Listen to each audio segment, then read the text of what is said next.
Sinabi ko na sa'yo, huwag mong itatakot. Buhay mo kapalit. Ang sumunod na eksena ay hindi nakakayaning masaksihan ng sinuman.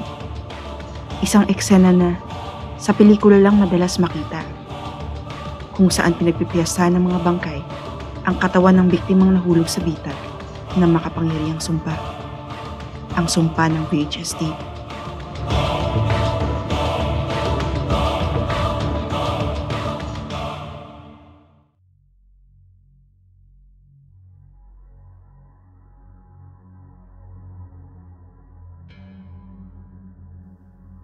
Kinabukasan, gulat na gulat si Carmela, ang nobya ni Lester, sa nabalitaang patay na raw ang kanyang nobyo. Natagpuan daw itong malamig na bangkay sa sofa ng bahay nito. Nangingitim ang mga balat, dilat na dilat ang mata, makikita na ang puting parte na may mga ugat, at nakanganga ito na parang nilabasan ng bunganga ng mga insekto o parang may kung anong kamao ang pumasok doon at tinukot ang spinal cord nito. Lumabas sa investigasyon na wala namang ibang tao roon sa bahay ni Lester. Mag-isa lang ito habang nanonood ng TV. Hinuha iyon ng mga pulis sapagkat makikita ang remote sa mini table nito. Ayon naman sa mga kapitbahay, wala silang kaalam-alam dahil wala namang senyales o mga kaluskos na may naganap na patayan sa loob ng pamamahay ni Lester. Sinong pumatay sa babe ko? Anong nangyari? Halos di na mabigkas ni Carmela ang kanyang nais ipabatid. Dahil sobrang sinaniban siya ngayon ng grabeng lungkot at hinagpis. Ma'am, nasabi ko na pong walang bakas na ebidensya kung sino ang pumatay sa nobyo niyo. Tahimik ang kanyang pagkamatay at lubhang napaka-misteryo. At kung may pumatay man sa kanya, ay talagang napakatalino ng killer na yon. Dahil sa karumal-dumal lang pagpatay niya, ngunit planado. Salaysay ng pulis na nag-iimbestiga. Napatingin naman siya sa katawan ni Lester. Halos lantang papel na lang ang katawan nito at baluktot dahil wala na itong spinal cord. Maski ang mga lamang loob nito, maliban sa mata, ay wala na rin. Nakanganga ito at dilat ang mata. Gusto niyang mapaiyak sa sinapit ng nobyo.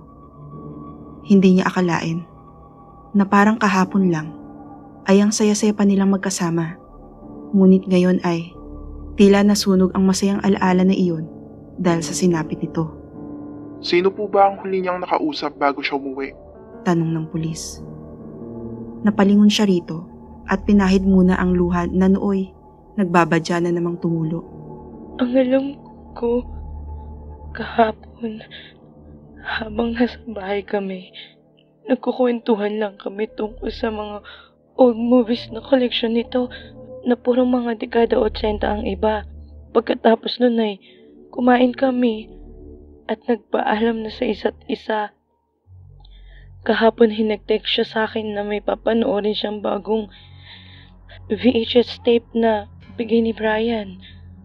Pagkatapos nun ay hindi na kami nagkausap. Pagkikwento niya, tuluyan ng tumulo ang luha niya nang maalala ang mga alaala ng kahapon. Ang sakit isipin na wala na siya. Brian? Sino naman si Brian? Tanong nito na may otoridad ng boses. Naintindihan naman ni Carmela ito dahil nais lamang nitong mag-imbestiga sa pagkamatay ni Lester. Siya po ang kaibigan ni Lester. Usal niya at napatigil. Oo nga pala, baka may kinalaman o may alam si Brian sa nangyari kay Lester. Manong pulis, sandali lang at tatawagan ko ang kaibigan niya at baka may alam siya. Dinukot niya ang cellphone niya sa bulsa. Samantala, tumango lang ang pulis at nagpatuloy sa pag-iimbestiga. Inexplain niya naman lahat kay Brian na nangyari. Gulat na gulat din ito at hindi makapaniwala. Ilang sandali lang ay dumating na ito at napatigil nang makita ang bangkay ni Lester. Napamura ito na animoy may bumabagabag dito. Nilapitan niya ito. Ako man ay hindi makapaniwala pero hindi ko rin alam kung bakit. May alam ka ba kung sino ang pumatay sa kanya? Ikaw lang ang huling kausap niya kahapon. Please, magpaliwanag ka dahil alam kong kukwestiyonin ka rin ng mga pulis. Hindi niya na mapigil ang pag-iyak niya nang tumahimik ito at animoy kabado. Tila may kinakatakutan ito. Lumapit naman ang pulis sa kanila at katulad nga ng sinabi niya rito, tinanong niya ito ng mga ilang detalye ngunit sinabi lang ni Brian na wala siyang alam. Ang alam lang nito'y matapos niya itong pahiramin ng isang old VHS tape ay naghiwalay na sila. Ngunit kahit sinabi ni Brian ang nalalaman niya, ay animoy may kung anong bumabagabag dito. Hindi alam ni Carmela kung bakit, pero kinukutuban siya na may alam si Brian.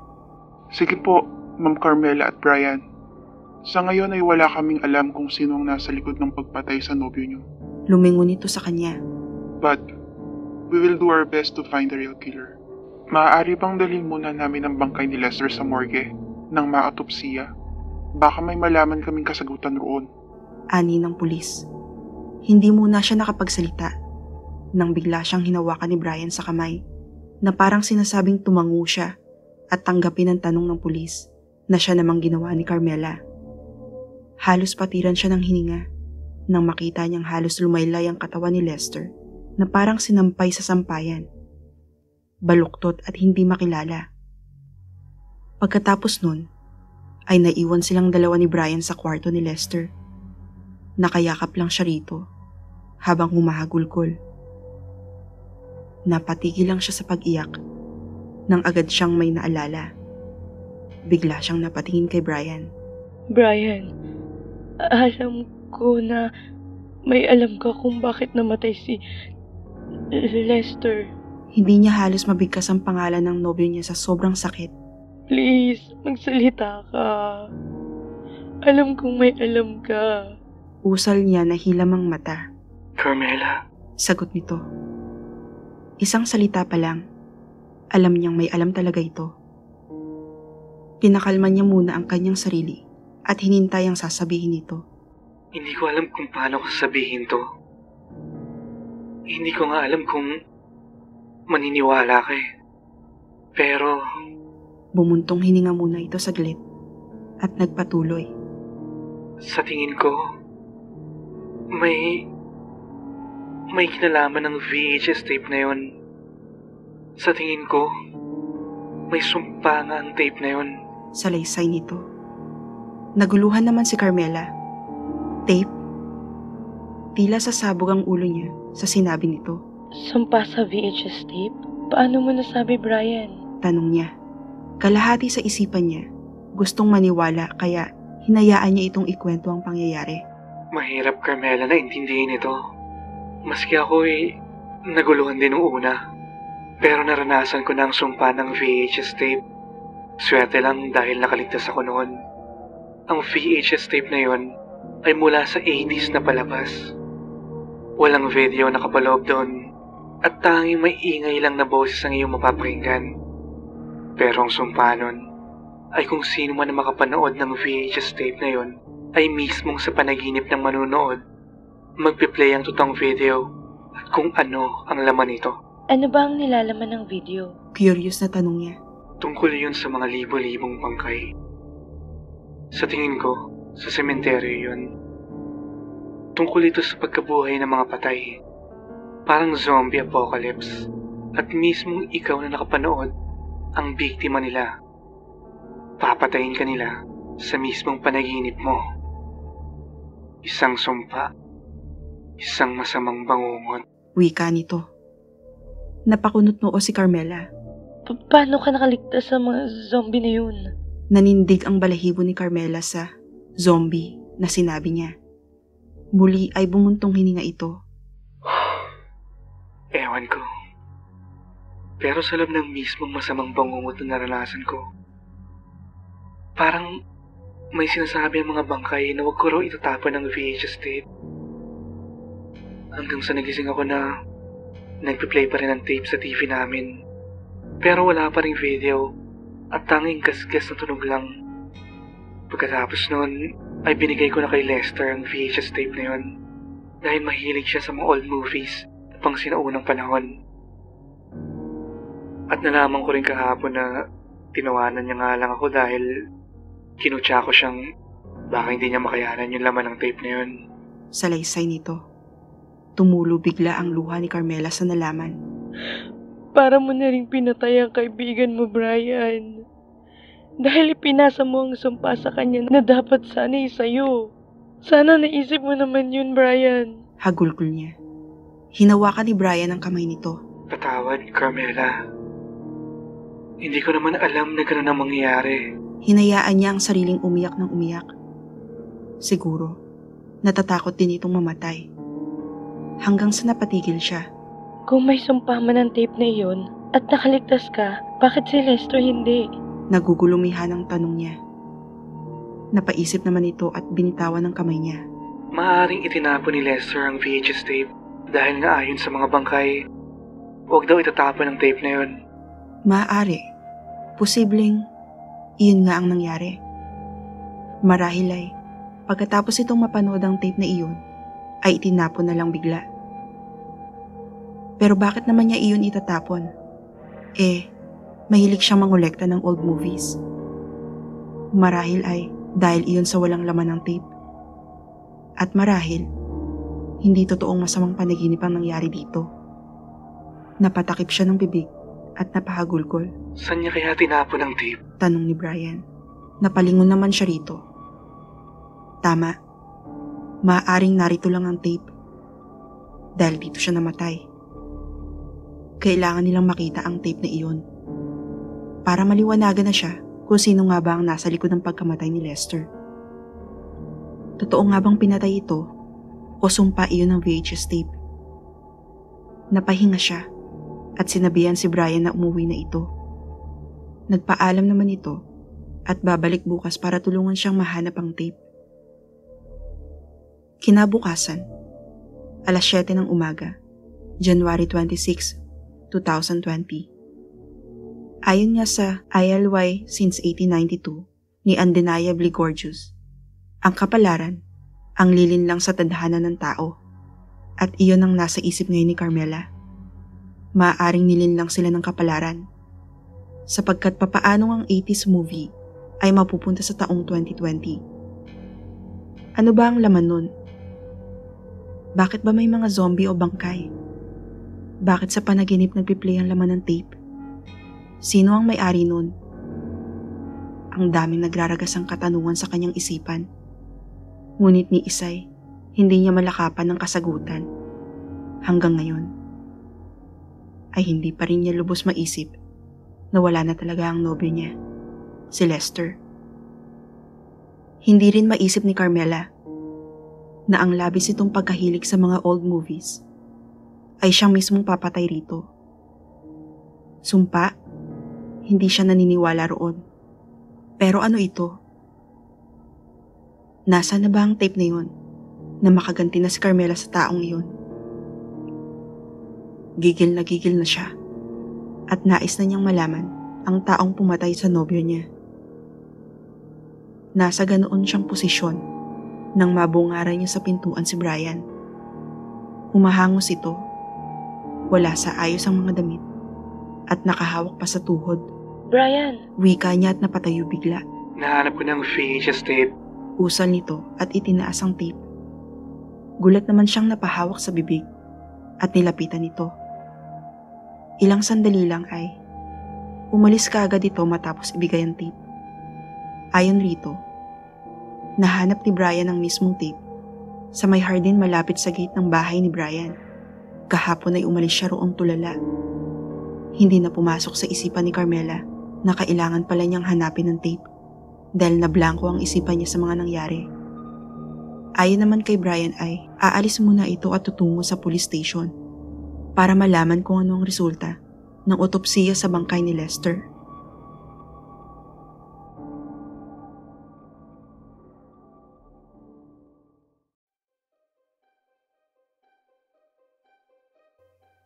Kinagabihan ay agad isinalang ni Carmela ang VHS tape. Nanggigigil siya at hindi mapakali habang naglo-loading ang tape. At nang magsimula nga iyon, ay napahawak siya sa dibdib sa gulat. Napatakip siya sa bibig sa nakikita niya ngayon. Papaanong nakasalang sa tape na iyon ang mismong nangyari kay Lester? Sabi ni Brian ay walang laman ng tape na iyon, maliban sa boses lang. Pero ngayon, halos masuka si Carmela sa natunghayan niya. Mismong nakikita niya ngayon kung paano sugurin ng mga napakaraming bangkay si Lester habang sumisigaw. Nag-uunahan ng mga bangkay sa pag-aagawan sa katawan ng walang kalaban-laban na si Lester. Halos mapatid ang hininga ni Carmela kung papaano dukutin ang bibig ni Lester ng bangkay. At mula roon ay napapikit na lang si Carmela nang dukutin ito ang spinal cord ni Lester. Halos humiwalay ang leeg ni Lester sa nangyari. Nagtatalsikan ng mga dugo nito habang sa mawala ng hininga. Dinukot rin ng mga bangkay ang mga laman loob ni Lester at halos lantang papel na lang ito nang tigilan ng mga bangkay. Napaiyak si Carmela ng malakas. Halos hindi niya masikmura kung paano kainin ang mga laman loob ni Lester ng mga bangkay na ngayon nga ay duguan ng mga bibig. Ang mas ikinagulat ni Carmela, sa tuwing kakainin ng mga bangkay ang mga laman loob ni Lester, unti-unti namang nagbabago ang katawan ng mga bangkay at tila nagkakaroon ng katawan. Parang nagiging zombie. Papaanong nangyayari iyon? Papaanong nagkakaroon ng laman ng tape? At higit sa lahat, bakit walang dugo ang bahay ni Lester kahapon? Laksa-laksang emosyon ang tumatakbo sa isipan niya ngayon. Ibig sumabog ng utak niya sa nalaman niya ngayon. Hindi na niya makayanan ng lahat hanggang sa dumilim ang lahat kay Carmela. Nagising siya nang mabungaran niya ang sementeryo. Teka, paano siya napunta sa sementeryo? Akmang lalakad na siya nang bigla siyang mapatalo ng isa-isang mabiyak ang lupa. Tila nagkaroon ng lindol dahil halos magiba na ang bawat libingan ng mga bangkay. Isa-isang bumaliktad ang krus na parang dimaki na. Mula roon ay nagsulputan ng mga kamay. Hindi lang isa, dalawa, kundi bawat libingan ay may nakasulput na kamay. Parang mga patay na muling nabubuhay. Nanlalaki ang mga mata niyang napatumba sa nasaksihan. Mas natakot siya nang biglang bumuhos ang ulan. Humalo pa rito ang napakalakas na kidlat na nagdagdag ng takot sa kanya. Hindi lubos maisip ni Carmela na nararanasan niya ngayon ang sinasabi ni Brian kahapon. Biglang may humawak sa paa niya na parang hinihila siya papunta sa butas ng libingan. Napasigaw siya habang nagpupumiglas hanggang sa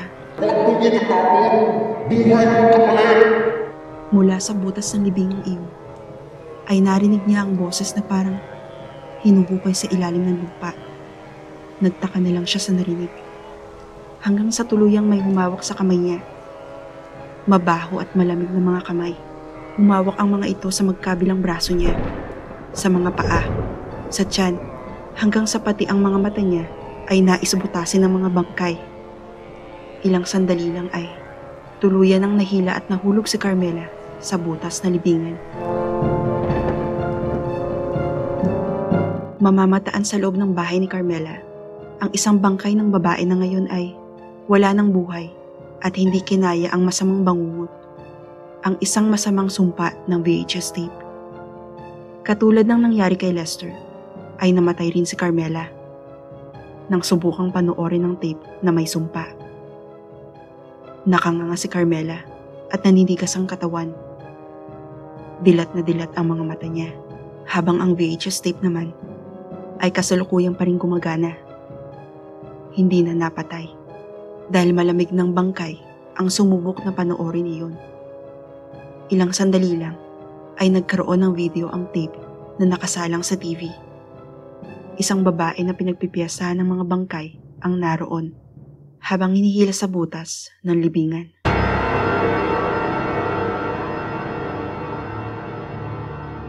Samantala, maririnig naman ang sigaw sa loob ng police station. Nang matunghay ni Brian ang napakaraming patay na pulis ang nakahandusay roon. Sa counter ay naroon ng isang bangkay na kinakain ng isang babaeng pulis. hanggang sa natumba ang babae at namatay. Nang lumingon ang bangkay sa kanya, ay ganoon na lang ang gulat niya. Si Lester ang bangkay na yun. Isang bangkay na walang laman loob, pero ngayon ay parang tao habang naglalakad patungo sa kanya. Tila naging isa itong zombie. Naguluhan si Brian sa mga nangyayari. Ngunit papaanong nabuhay si Lester? Papaano naging zombie ito? Hindi na niya natapos ang naisabihin. At katulad ng nangyari kay Lester, ang sumunod na eksena ay isa ring karumal-dumal na pangyayari na di dapat makita ng isang tao. Ang pangyayaring napakalagim kapag mismong ikaw na tao ang sumubok sa lagim ng sumpa ng VHS tape.